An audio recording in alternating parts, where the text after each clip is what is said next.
Olá, pessoal. Oi, Marcelo. Que pontualidade. Tu te importa de me mandar uma... Oi, Marcelo.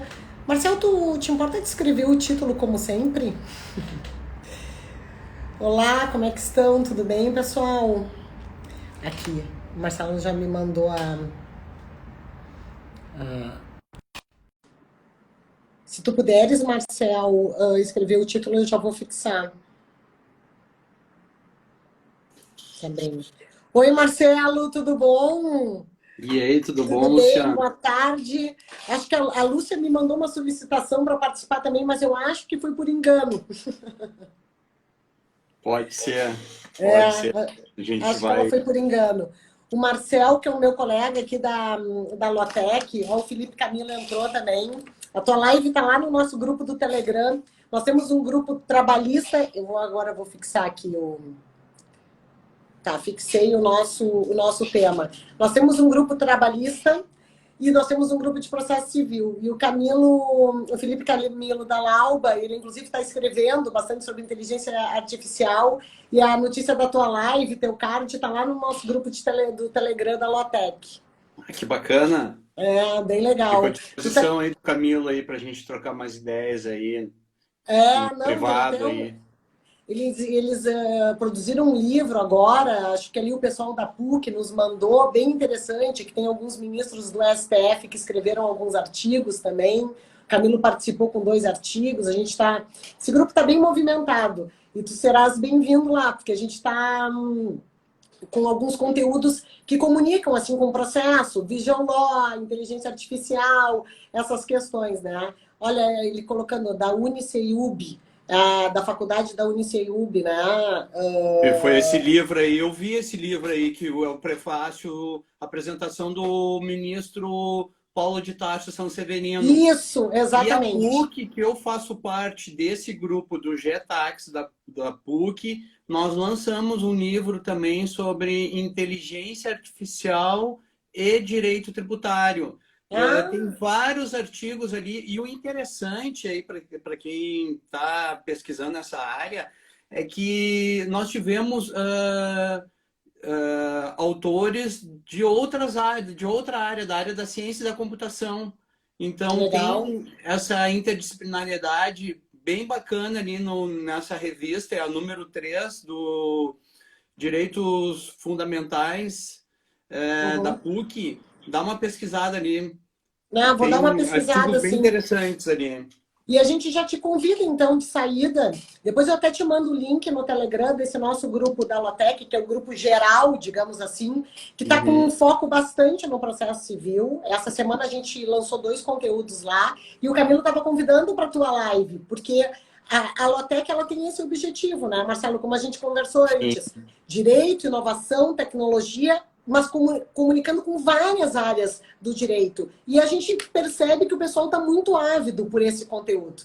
Então, eu quero te agradecer tu teres aceito o nosso convite, né? Nós não nos conhecemos pessoalmente, mas a indicação da Ana Paula sempre são excelentes indicações. Tá? Eu li alguns artigos que a própria Ana Paula me disponibilizou sobre essa temática, né, que tu escreves. Mas hoje nós vamos tratar sobre ética de negócios em sistemas de inteligência artificial. Como a gente tem Uhum. o nosso foco aqui, né, esse bate-papo bem direto, né, bem dinâmico, tu apresenta o tema, fica bem à vontade para apresentar o tema, e aí pontualmente eu vou te interrompendo, fazendo alguma Legal. pergunta, e vamos lá. A Tá, palavra está contigo. inicialmente eu quero dizer que eu que agradeço esse convite, estou muito honrado, Luciana, em participar do Holotech aqui e estar dividindo um pouco a minha pesquisa nesse assunto aí. Eu fiz a minha dissertação de mestrado em inteligência artificial aplicada ao direito tributário. Eu fiz uma pesquisa em Berkeley Law a respeito do tema de inteligência artificial, porque aqui no Brasil é muito minguado. Era, pelo menos há 2 anos atrás, tinha poucas referências sobre esse tema, inteligência artificial aplicada ao direito tributário. Tinha alguma Uhum. coisa aí na ciência da computação mais específica ao direito em si, não. Aí eu fui Uhum. para Berkeley, fiquei 2 meses pesquisando lá, analisei modelos de raciocínio, de inteligência artificial, modelos de raciocínio em linguagem. Então, assim, referente a essa nova temática no processo civil, que são os precedentes, Uhum. lá nos Estados Unidos está muito avançado esses Sim. modelos de raciocínio, né? E eu faço uma abordagem no meu livro, depois se alguém tiver interesse em pesquisar, esse aqui é o Uhum. livro, ó.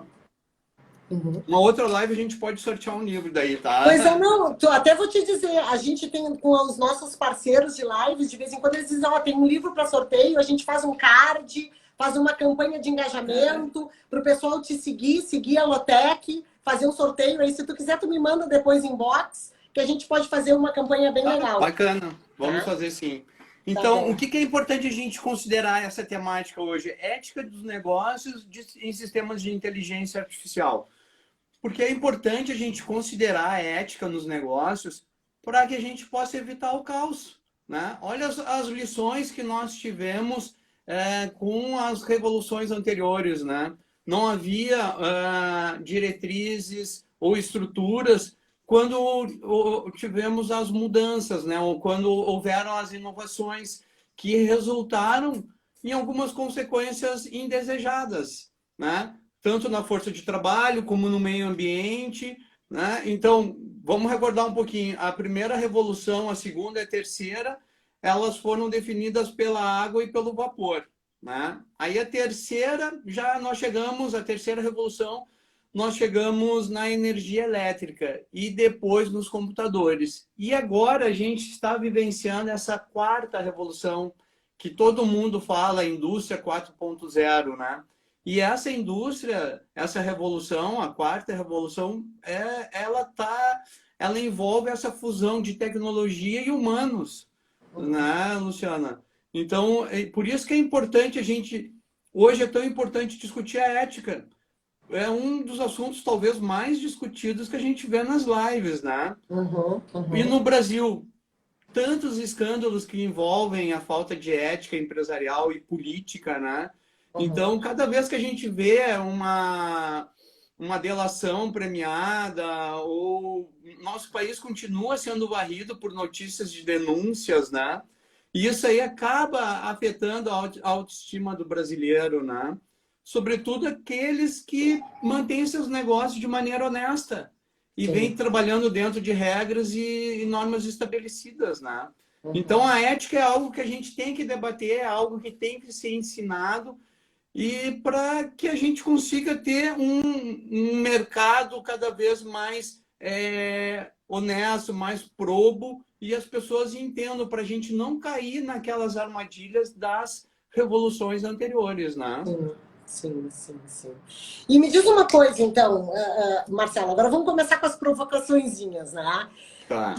Então, por que tu considera, né? Como é que eu vou criar essa estrutura ética de negócios para o desenvolvimento de uma inteligência artificial responsável? Eu quero que tu me faça esse link, porque tu está falando, é muito interessante essa pesquisa e eu quero entender como é que tu começou a te preocupar com isso e essa ligação com a inteligência artificial. Bom, vamos tentar situar um pouquinho assim.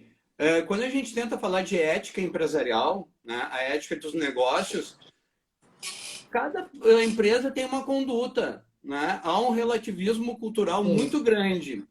Tem a Uhum. ética da convicção, né, que é o imperativo da consciência, a ética da responsabilidade, que analisa riscos, né? E aí tu vai fazer uma tomada de decisão com base em padrões de moral da integridade ou com base em padrões de moral do oportunismo, né? Qual é o código que a gente quer estabelecer nessa ética, né? Então, a estrutura ética, ela vai trazer um conjunto de princípios e diretrizes para a gente formar um código de ética, né? E aí é essa abordagem, qual é a abordagem que a empresa vai querer construir, que ela vai querer gerenciar para usar uma inteligência artificial responsável, né? E aí, Uhum. Luciano, o que eu vejo, assim, o que me parece? É importante a gente levar em consideração os colaboradores, parceiros, clientes, sociedade e mostrar, olha, esse aqui é a conduta que nós vamos ter. e analisar essas questões complexas, né, de forma rápida, de como a gente vai estruturar essa inteligência artificial. Não só com as estruturas legais, mas como as estruturas éticas também, né? Uhum. Então, a gente tem que envolver todos esses executivos de negócios, advogados, cientistas da ciência da computação, professores, antropólogos, para a gente poder entender e fugir do viés do algorítmico, né? Que são as crenças que cada um carrega na sua opinião, na sua formação. Então, por isso que é importante a gente criar uma inteligência artificial que ela nos torne assim mais neutra em relação a essas crenças das pessoas. Sim, sim. Acho que trancou, não trancou. Não, tá legal. Mas é muito interessante o que tu estás falando, e tu sabe, Marcelo, que eu estava conversando com a Ana Paula esses tempos, a gente estava falando da questão da revisão da decisão automatizada pelo humano, né? E a gente estava falando justamente da questão da opacidade, transparência, e ela me mandou um artigo que ela dizia assim, Lu, olha só esse artigo. Ela estava falando o autor estava abordando a questão da opacidade, dos vieses, que a mente humana também tem os seus próprios. Ela também ela tem a sua opacidade, e esse autor dizia, eu não sei se eu não confio mais na opacidade algorítmica do que na opacidade humana. Sabe? Então, é legal de São heurísticas, né? São esses atalhos mentais que nós temos e que nos faz nós termos, né, segundos assim, vou tomar um gole d'água, tu nem pensou, é automático, né? E quando tem essas decisões, assim, pode vir a prejudicar determinadas tomadas de decisões, né, Luciana? Uhum. É muito interessante tu estudar a opacidade e a transparência, né? Do código, né? Do software, né? Mas quando tu fala de ética, tu fala de inteligência artificial, né? Tu tá falando dos vieses, dessas preocupações, desses standards. Eu fico pensando, Marcelo, como isso é difícil de transpor. Tu pode me dar assim, um pouco da tua visão? Porque a gente pega algo que é extremamente subjetivo. Assim, olha, isso aqui eu tenho que colocar num sistema de inteligência artificial e tem que fazer parte da cultura da empresa. Mas quem é que vai desenhar? Como é que vai entrar ali? O que... Não sei, né? Vamos primeiro estabelecer, Luciano, o que seria uma inteligência artificial? Cada pessoa tem o seu conceito, né? Vamos dizer assim, uma inteligência artificial no nível mais básico. Seriam tecnologias, né, que podem imitar o comportamento humano inteligente. Por aí tu já vê que vem vieses, vem crenças, vem preconceitos, vem discriminação, né? Eu estudei, a minha pesquisa foi das vertentes da inteligência artificial, que é Expert Systems, sistemas especialistas. E eu estudei sobre sistemas especialistas do fisco, da Receita Federal. Por que ele é uma plataforma fechada? Ele sabe as pessoas que a Receita Federal sabe as pessoas que tem que cobrar e também sabe as pessoas para quem ela deve. Mas por que a cobrança é automática e a repetição do débito não é ex officio? Né? Então, por aí tu já vê que a própria Receita já não nos ajuda também a ter essa transparência e procurar entender. Então, com base nessa minha primeira pesquisa, eu fui querer aprofundar o tema sobre plataformas. As black box, que se diz, né? Que são essas caixas pretas onde é formada a inteligência artificial, que é o núcleo de processamento, a base de dados e o motor de inferência. Ali seria como se faz o raciocínio de uma inteligência artificial. Ó, minha amiga Josiane Paiani aqui. Não, os amigos precisam estar aqui para nos dar força e bater palma. Não, e tem que dar o coraçãozinho também para não trancar a live, né? Exatamente. E aí eu fui ter um conceito assim, Luciana, inteligência artificial. Então, o que é? É uma ferramenta. O que eu vejo muito as pessoas achando que a inteligência artificial vai resolver todos os problemas. Não, a inteligência artificial ela vai te dar um caminho, qual a classe dos fins desejados, né? Em determinadas estruturas e situações colocadas por humanos, nós. Então nós temos que entender, nós humanos, nós somos preconceituosos, nós temos crenças, né? Então, por aí a gente já tem que começar a debater a ética. E aí esse conjunto de finalidades, eles vão te dar soluções pontuais. A inteligência artificial vai ser uma máquina que vai reproduzir os comandos adicionados, né? Essa racionalidade da pessoa que está manejando. Então é uma relação humano-tecnologia e não tecnologia-humano, né? Tem uma discussão aí que eu não vou entrar, humanoide, humanoide e maquinoide, que eu achei muito interessante, mas é uma ferramenta que a gente tem que considerar assim que ela vai nos auxiliar a trazer determinadas regras, né? Um ponto de vista importante é a gestão, o auxílio, ela vai permitir informações que a gente jamais imaginou que eu conseguiria processar de uma forma dimensionada, né? Ela vai trazer eficácia, escala, vai customizar também as recomendações. Então, essas capacidades vão sendo incorporadas em nossas vidas diárias, né? E é aí que entra a importância da ética, porque nós vamos estar colocando vieses, preconceitos no algoritmo e que pode vir a prejudicar a vida de outras pessoas, né? Então, essa é a relação importante da ética nos negócios e em sistemas de inteligência, né? Mas é que tu nunca vai ter um designer totalmente, digamos assim, neutro, né? Limpo de certo preconceito. Não, não vai ter. Mas aí no final eu vou dar uma dica. Ó, já vou dar uma dica agora para o pessoal ficar conosco até o final. Eu vou dar um roadmap das dicas de um compliance em sistemas de inteligência artificial. Tá? Compliance em sistema de inteligência artificial. Vou dar um ciclo, né? Algumas ideias que as pessoas têm que fazer esses procedimentos para escapar do vício na inteligência artificial, né? O que estão colocando aqui? Estão botando aqui, as habilidades mais importantes são aquelas que não podem ser replicadas por máquinas. E é justamente isso que eu ia abordar na sequência. O que é a inteligência artificial? Ela vai limpar esses empregos que são de repetição, repetitíveis, mas a parte da estratégia e a parte da organização vai ficar para aqueles que tiverem habilidades, que tiverem novas skills. Então, a inteligência artificial ela vai ser uma ferramenta, mas a parte de gestão e estratégia vai ser de pessoas que desenvolverem essas habilidades, essas skills, que vocês muito bem trabalham, né, Luciana? Vocês estão de parabéns, né?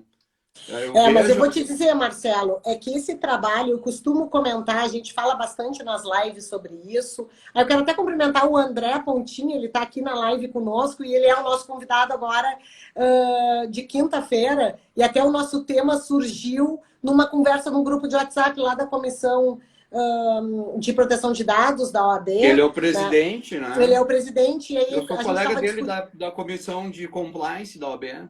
Ah, que legal, né? Eu não fiz toda a apresentação do teu currículo, tu me perdoa no início, né? Mas até o Marcelo é mestre, é advogado, é presidente da comissão de compliance, né? Mas igual, porque o nosso vídeo depois, Marcelo, ele fica no nosso feed aqui na Lotec, mas ele vai lá para o nosso canal do YouTube. Então, nós temos todos os nossos stories salvos lá. Né? E seguidamente o pessoal consulta, eu diz, é aquele tema, não consegui assistir, aí eu mando sempre o link lá do YouTube. Mas o que eu ia te falar? Dá um oizinho aqui pro Pontinho. Então a gente fica discutindo, né? Como é, entre aspas, doloroso essa mudança de mindset, essa mudança de paradigma e a necessidade de incorporar essas novas skills. Não é algo fácil, porque nós, advogados, de uma forma geral, eu vou falar por mim, né? eu não consigo ser muito criativa. Eu estou agora um mundo inteiro diferente está se abrindo e as exigências de aprofundar em outras matérias, conhecer mais buscar outros tipos de conhecimentos, isso é algo que gera um desassossego, né? Uma certa incomodação. Sair Chega a da zona doer do fisicamente, conforto, né? né? Mas tu tá no caminho certo, né, Luciana? Porque olha quantos papos, quantas lives tu já fizeste e essa diversidade de pessoas, de culturas que tu vem Sim. recebendo nesse canal, né? Tu tá automaticamente, é tu que não tá percebendo, mas tu tá assim numa evolução constante, né? Agora vai falar com um pontinho amanhã sobre Sim. LGPD e aproveitando essa deixa, qual seria o combustível da inteligência Isso. artificial? Né? Deixar essa deixa aqui para o pontinho. Dados, né? A inteligência artificial, ela se desenvolve, a automação dela, da TI, é através de dados, né? É um processo de negócios híbridos, né? Como a Uhum. gente falou, homens, máquinas, né? E a Uhum. gente vai fechando as lacunas de habilidades. Quanto mais gestão e mais estratégia de negócios, mais oportunidades os profissionais vão ter em Uhum. decorrência desse desenvolvimento da inteligência artificial.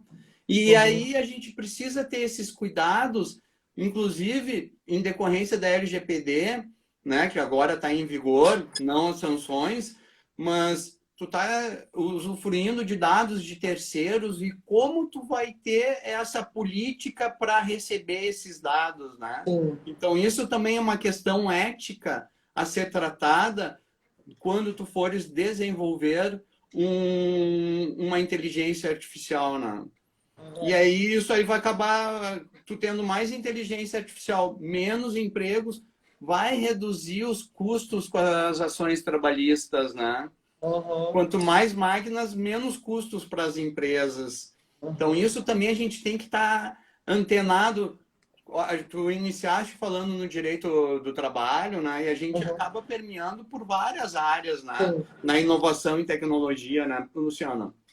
Não, porque tu vê, Marcelo, a tua preocupação com a ética nessas inteligências artificiais no âmbito do direito do trabalho, e tu falou da questão do compliance na inteligência artificial.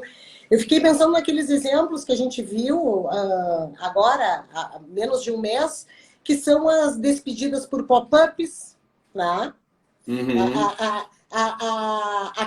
O fato de certos empregados se logarem no sistema e já receberem um recado para passar no RH. O que isso? Eu fico pensando assim, a pessoa que desenvolve esse tipo de sistema e que pensa meio naquele filme, lembra de um filme que tinha do George Clooney, que estava sendo substituído por um sistema para despedir as pessoas, e ele dizia, pelo amor de Deus, isso Sim. aqui não é o que se tem de mais ético. Então a gente vai vendo bem como a inteligência artificial vai afetando o dia a dia. Tu fizesse um estudo direto no direito tributário, a gente vai vendo no direito do trabalho, no processo civil, nas decisões, e é muito interessante. Eu gostaria que tu aprofundasse um pouquinho mais, Sim, e justamente. aí, com esses grandes poderes, né? Como o autor do Homem-Aranha, né? Com grandes poderes, vem grandes Grande responsabilidades, responsabilidade. né? Eu não sabia que tinha chatbot agora demitindo. Tu viu? Olha que interessante isso.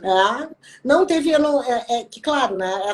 Digamos assim, o meu algoritmo me manda mais essas notícias Uhum. de trabalhista, mas teve uma despedida em massa da Uninove, em que os professores foram se logar no sistema, tipo, assim, 10 minutos antes de começar a aula online, e a despedida ela foi avisada por um pop-up. Dizia assim, o senhor não faz mais parte do corpo docente da presente instituição. E isso foi para o Twitter, e aí começou uma discussão gigantesca, né? No âmbito do direito do trabalho. Aí ela permeia um pouco do que tu está falando, né? Da E aí a gente ética. volta, né? A ética é algo a ser construído naquela empresa, a ética dos negócios. Será Sim, que teve um comitê para debater isso, sim. né? E essa repercussão, eles não tinham noção da repercussão, da reputação que estavam colocando em jogo, né? Então é o que eu gosto de dizer assim, Inteligência artificial é uma ferramenta, ela vai ser responsável por desenvolver uma estrutura ética que reflita os valores, né, que não as próprias crenças, que ela venha neutralizar a subjetividade humana. Uhum. Esses são os padrões éticos assim que vão ter que existir para evitar essas distorções, né? Uhum. Então, a chave, qual seria a chave para a gente não ter essas distorções? É resolver questões de forma coletiva, né? De forma colaborativa, essas questões técnicas e éticas no desenvolvimento de sistemas, né? Para conseguir padronizar e impulsionar a consistência da indústria, porque a todo momento nossas vidas estão mudando. Uhum. Sempre vai haver fatos novos, como tu acabaste de colocar, né? E aí, através de uma plataforma aberta, que são as open source, ali a Uhum. gente consegue ter uma chave para construir uma confiança na inteligência artificial, porque nós vamos ter uma liberdade para construir o software, vai ter uma liberdade para alterar quando tiver algo errado, né? Uma liberdade para compartilhar e essas alterações, né? Então, o código aberto, ele vai ser compartilhado com toda a comunidade que está envolvida ali na construção. É muito interessante. E a Linux, eu fiz um curso sobre ética e inteligência artificial pela Foundation Linux, foi muito interessante. Eu acabei conhecendo, Luciana, toda a história da Linux, por que que eles começaram a desenvolver o código aberto para reduzir custos, para ter mais ritmo na inovação, né? E cada vez mais todo mundo colocando os seus valores com mais transparência nos códigos, né? E aí nos códigos fechados a gente acaba questionando. Eu acabei questionando quando eu iniciei a minha pesquisa de mestrado, eu não tinha uma noção que eu ia chegar a pesquisar um sistema especialista do SPED. A minha ideia Uhum. era relacionar, mas a gente foi indo, foi indo, foi indo. Eu disse, cara, eureka! Descobri que é um sistema fechado e que não tem os valores o princípio da moralidade tributária no SPED.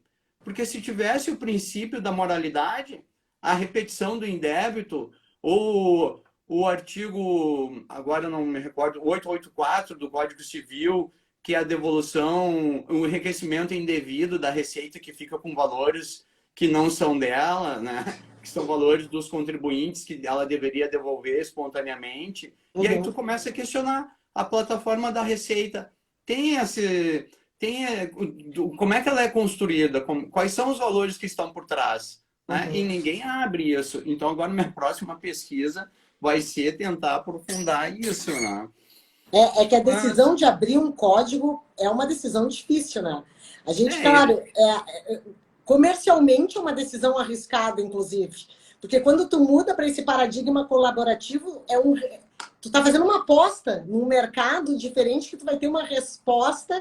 Eu entendo, assim, o quanto mas para olha uma só, eu empresa... vou te dar, eu vou te dar um exemplo que Hum, talvez as pessoas não saibam. Tesla, do Elon Musk, sim, é código aberto. sim. Ele está construindo carros mega inovadores e está ali, os códigos são abertos para as pessoas verem. A Marcelo, eu tenho que dar transparência. oi. O meu marido entrou aqui, eu preciso dar oi para marido, a gente dá oi. Tem um monte de gente entrando e dando Quem é oi. o marido? É Agora, o o meu Felipe? marido é o Felipe. Como ele Prazer, entrou, boa noite, Felipe. ó, tem que dar oi para ele. Porque se eu entro na live dele e ele não me dá oi, dá problema em casa.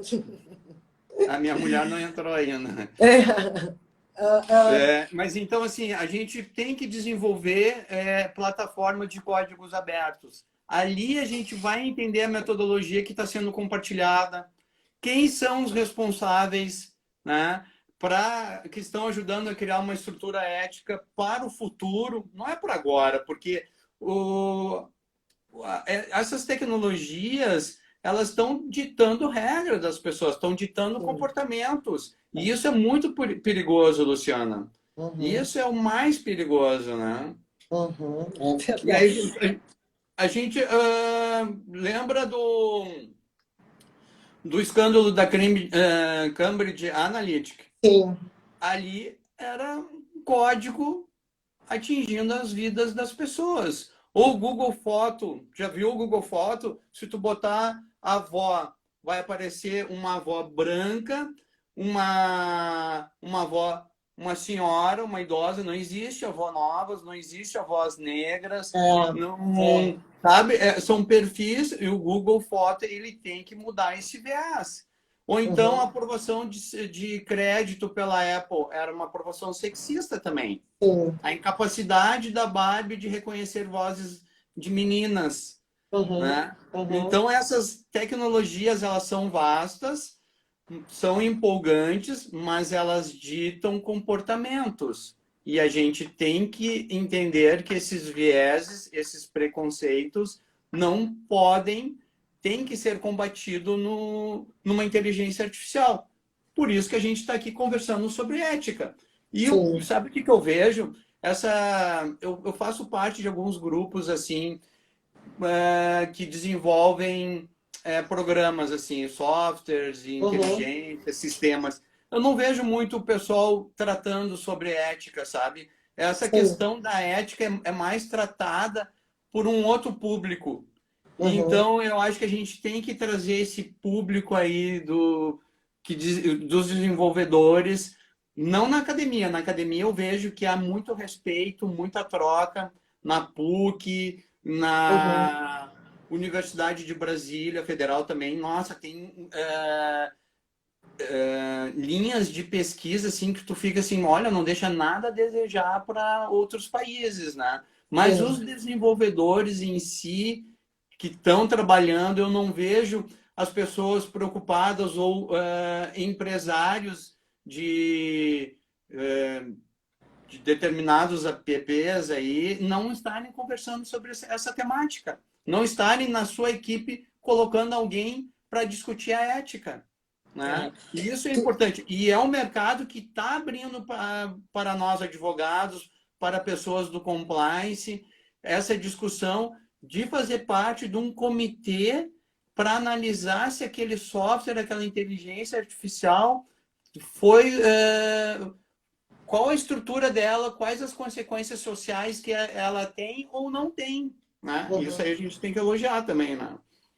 Mas é que é engraçado, tu estás falando sobre isso e eu estou pensando no dia a dia, assim. Quando nós temos uma equipe que faz todo o marketing, faz todo o nosso, digamos assim, encaminhamento publicitário. E muitas vezes nós temos discussões de cunho ético, dizendo o seguinte, olha, aqui não dá para ser dessa forma, porque primeiro nós temos um estatuto dessa e dessa forma, isso aqui pode vedar, né? Pode atingir a nossa ética dessa e dessa forma. E de vez em quando eu recebo assim de volta, não, mas é que tu tens que entender a ética do mercado. Eu digo, não, só um pouquinho, né? Não é bem assim. Vamos sentar e vamos conversar para a gente tentar falar a mesma linguagem. Perfeito. A tua postura está perfeita. Mas é que a ética é o ponto de partida para uma estratégia. Né? E como a gente está falando aqui de inteligência artificial, né? Também para inteligência artificial. Né? Quais são os princípios morais que vão reger esse comportamento, né, Luciana? E essas ações do indivíduo ou do grupo? A gente tem que discutir isso. Esse é o ponto de partida, essa é a orientação. E quais serão as salvaguardas para a construção desse sistema de inteligência artificial na condução dos negócios, dos produtos, né? Esses são os valores que a empresa tem que informar. E tu tá de parabéns mais uma vez, então. Se tu faz essa discussão inicial, qualquer trabalho o ponto de partida é esse. A estratégia é a partir da ética, né? É que quando a gente fala assim, né, Marcelo, os advogados eles estão entrando num novo mundo. Eu, por exemplo, acredito sinceramente que tem alguns pontos que vão necessitar de uma certa revisão no que diz respeito aos nossos estatutos, questões de publicidade, um panorama que precisa ser discutido com a nossa comunidade, né? considerando Uhum. todas as inovações e tecnologias e tal. Mas quando tu traz essa discussão para um âmbito interdisciplinar, é engraçado, porque até a forma de se comunicar, né? Quando eu falo com um desenvolvedor de softwares, a comunicação é diferente do que quando eu falo com um colega. Quando eu estou falando com alguém da publicidade, a comunicação é totalmente diferente. E para a gente entender a ética de cada um e construir algo, né? Com uma, digamos assim, de uma ética universal, né? Eu não sou uma profunda conhecedora, eu estudo esse assunto a fundo, mas eu fico pensando como isso é difícil de viabilizar na prática. E tu está dizendo assim, olha, a gente tem que ter uma ética na inteligência artificial que vai ser implementada numa empresa, num determinado setor. Imagina como é que tu vai alimentar um sistema de inteligência artificial com isso. Isso que eu queria que tu me dissesse, assim. Porque o que a gente está procurando? Qual é o problema associado à inteligência artificial? A gente vai procurar ter resultados e confiança. Mas essa confiança é imprevisível se a gente não se antenar, né? Quais questões que a gente vai estar sendo tratadas, né? As máquinas, elas vão ser ensinadas a tomar decisões autônomas, né? Em tempo real. E aí a gente vai acabar perdendo esse controle, né, Luciana? Também eu não vou entrar nessa discussão aqui, automação e inteligência artificial. Nós temos essa diferenciação também. Mas é importante a gente entender, aprofundar os resultados potenciais que o sistema ele vai estar sendo construído e treinado. Qual a previsibilidade, né? Então a gente tem que antecipar a ensinar as máquinas a gerenciar essas diferenças de cenários, né? E essas consequências, elas não são intencionais, mas a gente tem que incorporar isso aos algoritmos, né? Então, o que a gente pode considerar de relevante entre ética e inteligência artificial? Transparência nos algoritmos. É uma discussão importante. Diversidade de pessoas na equipe, né?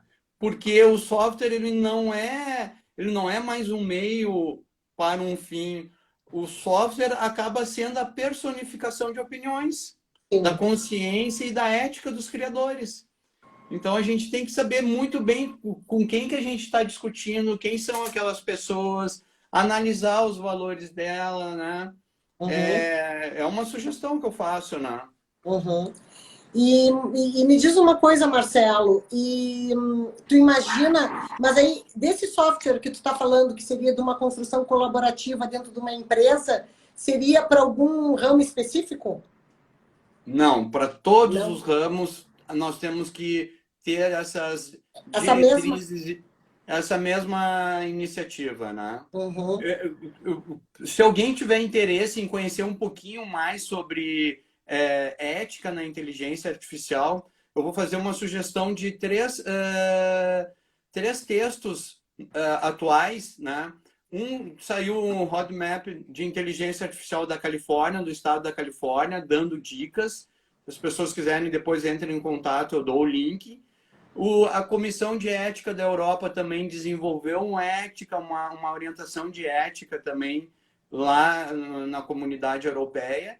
E agora no Brasil, o CNJ, no dia 21 de agosto, casualmente no dia do meu aniversário, me brindou com a resolução 332, que trata sobre inteligência artificial no Poder Judiciário.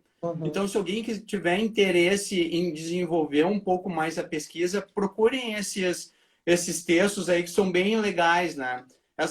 Esse código, esse guia de orientação europeu, o que ele estabelece? Que tem que ser legal, que tem que estar baseado nas leis, né? Cumprir toda a legislação da regulamentação aplicável. Ou seja, se um desenvolvedor ele tem que saber quais são as leis, o código de ética profissional dele, ele tem que garantir o princípio e os valores éticos, né? E tem que ser sólido do ponto de vista técnico.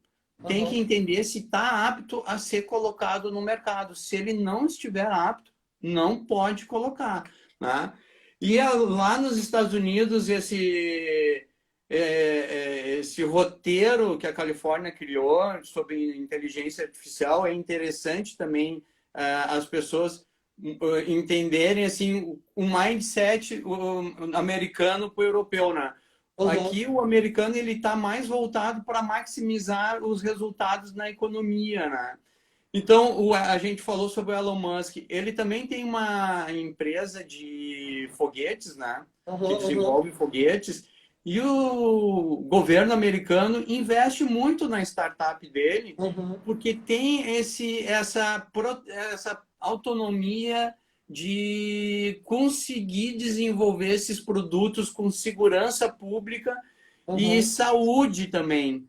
Sim. Então, esse investimento tem essas proteções de valores, autonomia, mas lá eles estão muito focados em maximizar a competitividade nos Estados Unidos. Sim. Sim. E aqui no Brasil, essa resolução 332, ela foca muito na proteção de dados pessoais, né? Na Uhum. privacidade. Ela tem mais uma pegada desse guia da comunidade europeia, né? Então é Uhum. muito Uhum. interessante que as pessoas conheçam esses códigos, esses textos, para ir tomando pé sobre o que seria a inteligência artificial, porque está disponível na internet, Luciana.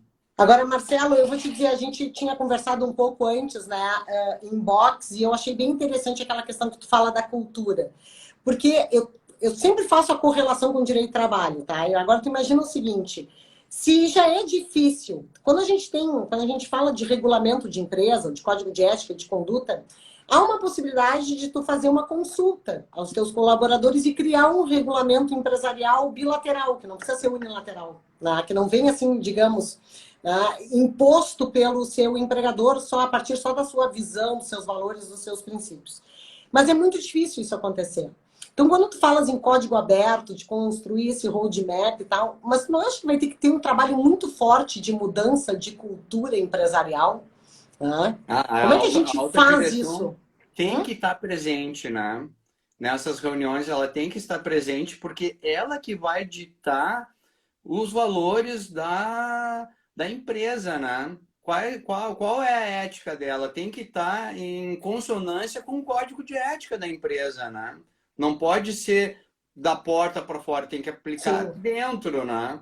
E aí, uma recomendação assim, para analisar uma inteligência artificial, eu poderia dizer, é importante entender esse ciclo de vida da inteligência artificial numa perspectiva ética, também relacionando com a alta direção. Quais são os valores da alta direção há 5 anos atrás? Será que permanece agora? Aquela inteligência artificial refletia valores, uma cultura e agora? Então, esse ciclo tem que ser constante, essa avaliação desse ciclo da inteligência artificial numa perspectiva ética, né? E Sim. aí também quais foram as formas de construção e ficar testando os dados e modelos dessa tecnologia, né? A segurança da informação, fazer aqueles pen tests, né? Uhum. Se está seguro, ataques de hackers, né?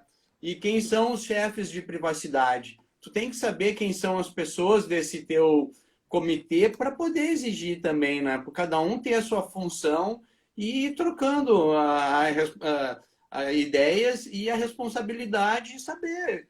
Não apenas centralizar no funcionário. A alta direção ela tem que compartilhar de todas essas etapas, né? Sim, o comitê tem que ser diversificado. Tem que ser diversificado, tem que ter psicólogos, tem que ter advogados, né? Cientista da computação, com certeza, né? Para E conseguir aí refletir todo, né?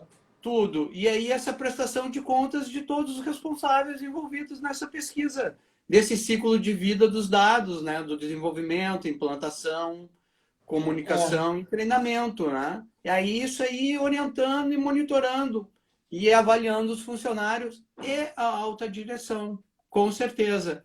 Também fornecedores, né? Aquele é. fornecedor, se ele está em compliance, se sabe que ele já não atendeu uma postura ética numa outra situação, por que tu ainda vai continuar com ele, né? Será que o ciclo de vida dele reflete os valores da tua empresa? É. Mas são decisões bem difíceis de tomar do ponto de vista comercial, né? É. É difícil, mas assim, hoje, assim, o que eu considero, eu sempre falo muito assim, Luciana, sobre o ativo da empresa. Eu considero dois fatores como os mais importantes da empresa: o funcionário e a reputação. Se tu Sim. não tem funcionários, não tem pessoas, não adianta nada. E se tu não tem reputação, o mercado também não vai te acolher, não vai É. receber teus produtos. Então não adianta a gente ficar insistindo e o mercado vai acabar rejeitando, né? Uhum. Não, tem toda a razão. Mas é um tema, eu te parabenizo, Marcelo, pela tua pesquisa, porque é um tema bem.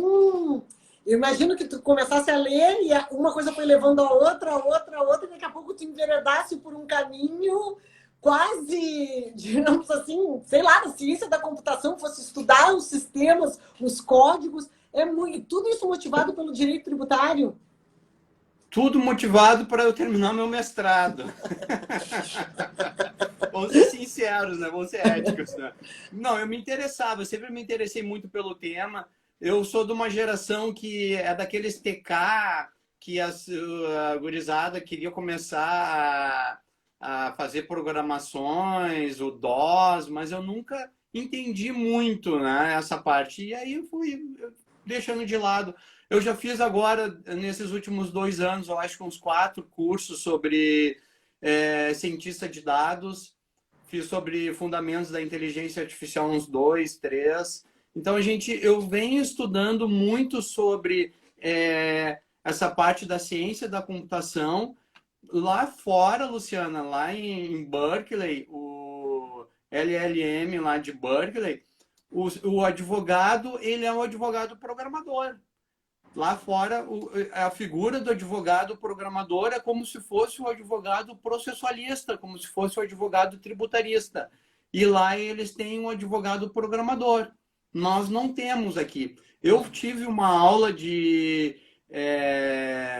ciência quântica, computação quântica em Berkeley com a turma do LLM lá, do mestrado deles. E foi super interessante, assim, é outra pegada. Nós estamos muito assim, o nosso currículo do MEC está muito Tá, atrasado, está muito defasado. tá.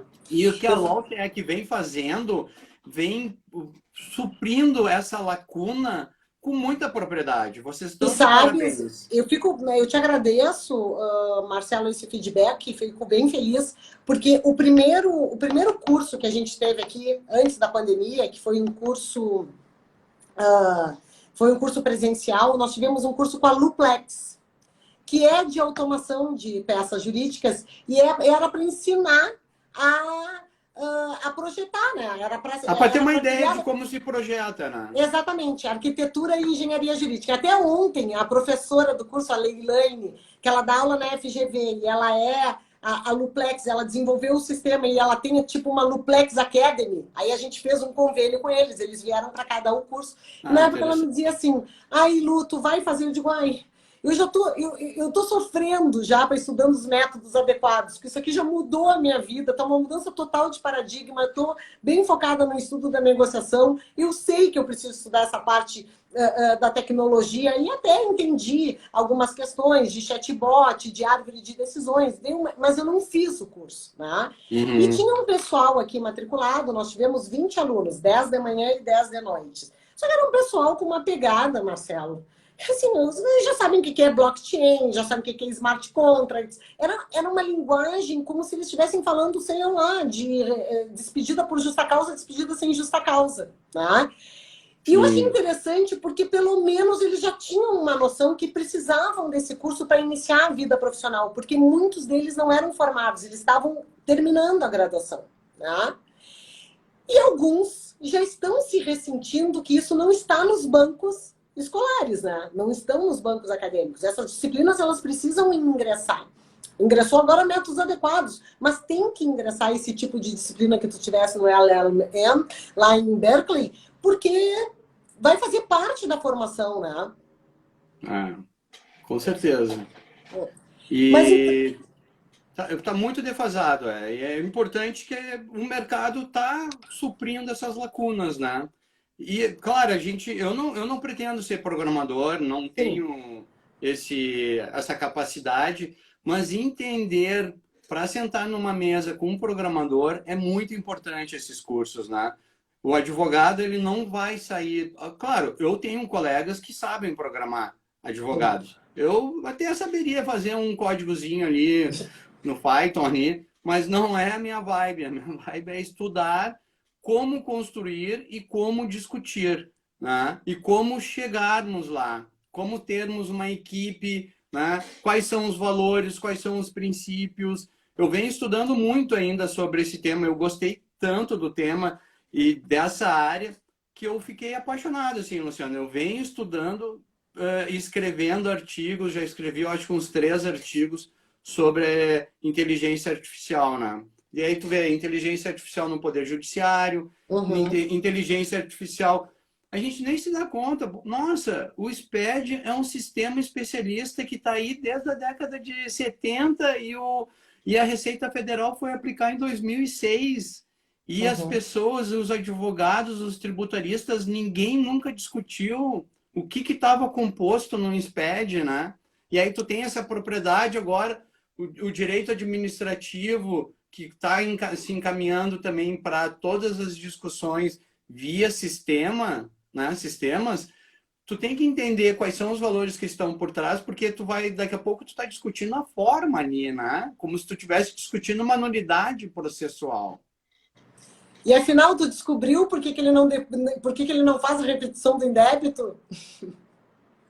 Porque não tem os valores, não tem os princípios, né?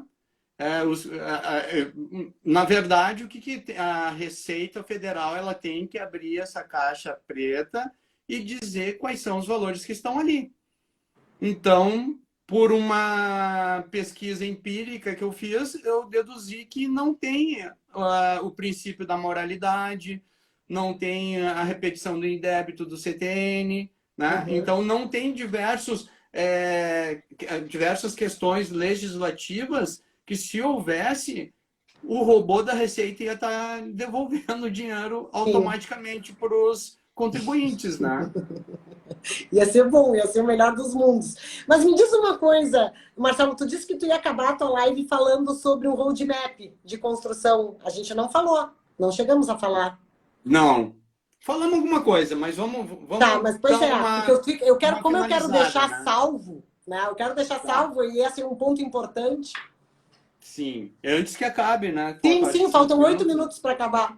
8 minutos, tá. Então, assim, o que eu acho importante? Em primeiro lugar, entender quais são os valores e princípios éticos que fundamentam a empresa, né? Quem é a pessoa responsável pela ética na empresa?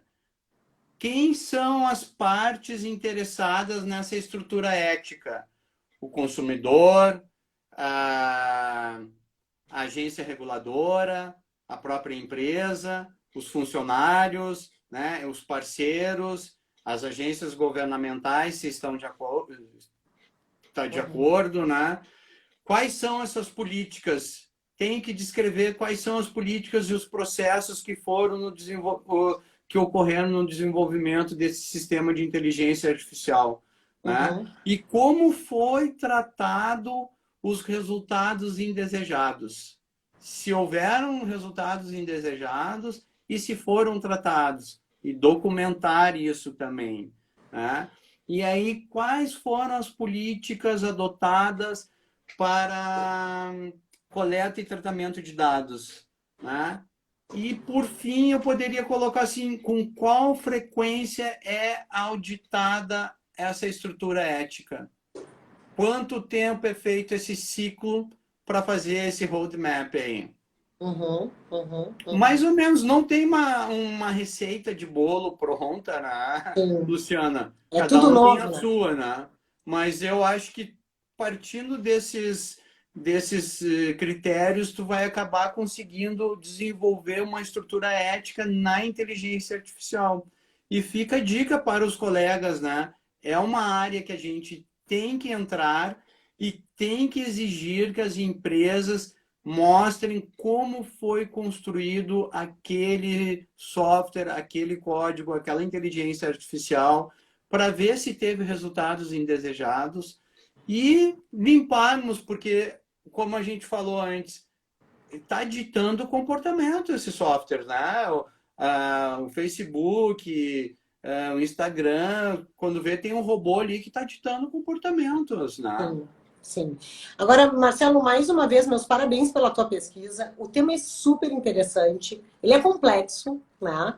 Não me suscitou assim várias dúvidas. Estava falando e eu estava pensando, tentando fazer algumas analogias. É claro que falta um estudo mais aprofundado. De vez em quando o entrevistador tem esse problema, né? Ele está muito aquém do entrevistado, mas tenta, quem sabe, extrair alguma coisa.